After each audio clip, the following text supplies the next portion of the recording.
Assalamualaikum, apa kabar kalian semuanya? Semoga kalian semua sehat-sehat ya.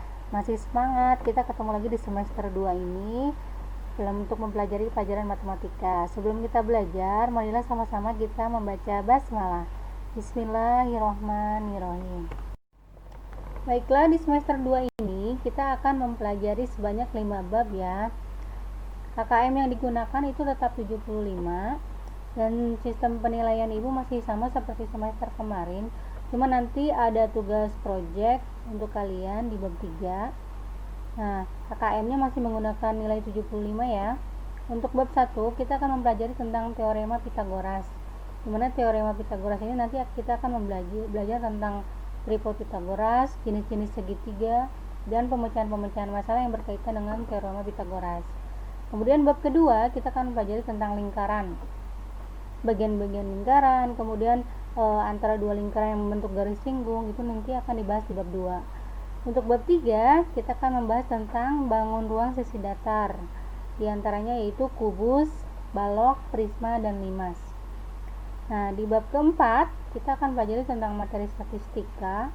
Ini nanti berhubungan sama analisis data ya, di mana cara menentukan rata-rata nilai, modus, angka sering yang muncul ya, median. Kemudian yang bab terakhir itu kita akan pelajari tentang peluang. Peluang ini termasuk peluang empirik maupun teoritik. Tetap semangat ya. Baiklah, sudah siap ya kalian belajar? Kita mulai di bab 1. Kita akan mempelajari tentang teorema Pitagoras. Tujuannya apa sih kita mempelajari bab ini? Tujuannya yaitu yang pertama, supaya kalian dapat menjelaskan dan membuktikan teorema Pitagoras dan triple Pitagoras.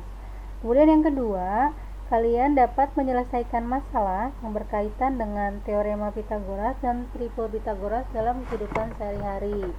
Nah, di sini dalam teorema Pitagoras, sebelumnya minggu kemarin Ibu memberikan tugas kepada kalian untuk membuat nilai kuadrat dari 1 kuadrat sampai 50 kuadrat.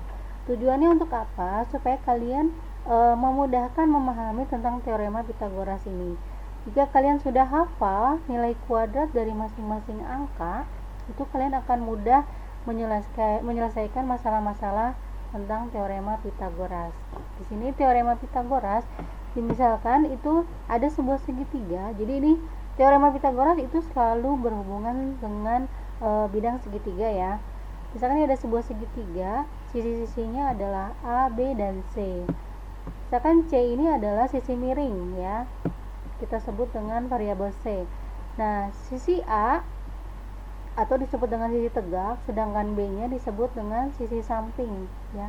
Nah, variabel ini jangan terpaku ya.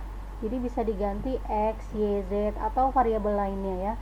Jadi jangan kalian mengingatnya dalam bentuk rumus seperti ini, tapi memahami di mana sisi miring kuadrat itu sama dengan sisi tegak kuadrat ditambah dengan sisi samping kuadrat ya. Jadi sisi-sisi tegaknya jika dikuadratkan dan dijumlah itu akan menghasilkan sisi miring kuadratnya. Nah, jika memenuhi persamaan C kuadrat sama dengan A kuadrat ditambah B kuadrat, maka sudut C dikatakan sudut siku-siku.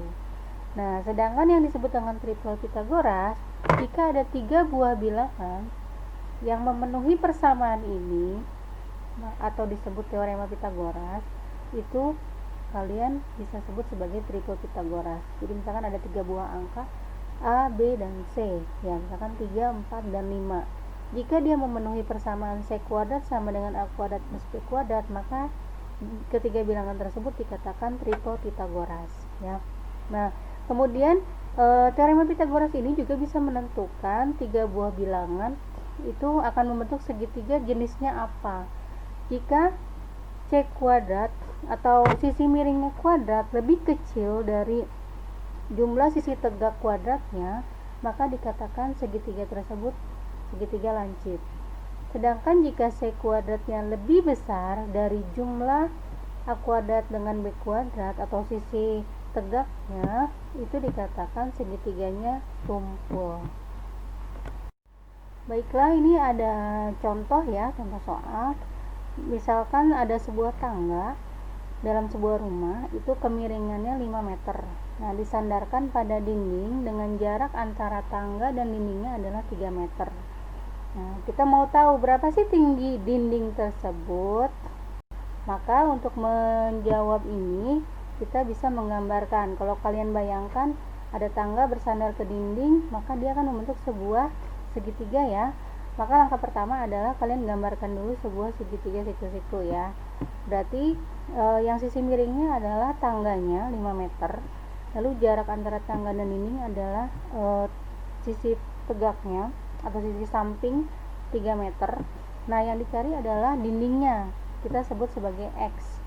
Nah, di sini persamaannya bisa kita buat dalam bentuk, kalau dia membentukkan Pitagoras berarti C kuadrat sama dengan A kuadrat ditambah B kuadrat. C nya adalah 5 sisi miring, A nya adalah X, B nya adalah 3. Nah, dari persamaan ini berarti kan yang dicari adalah X nya, berarti sisi tegaknya, berarti X sama dengan C kuadrat diambil B kuadrat, atau sisi miringnya 5 kuadrat diambil 3 kuadrat. Ingat ya, kuadrat beda dengan dikali 2, berarti 5 kuadrat 5 dikali 5 25.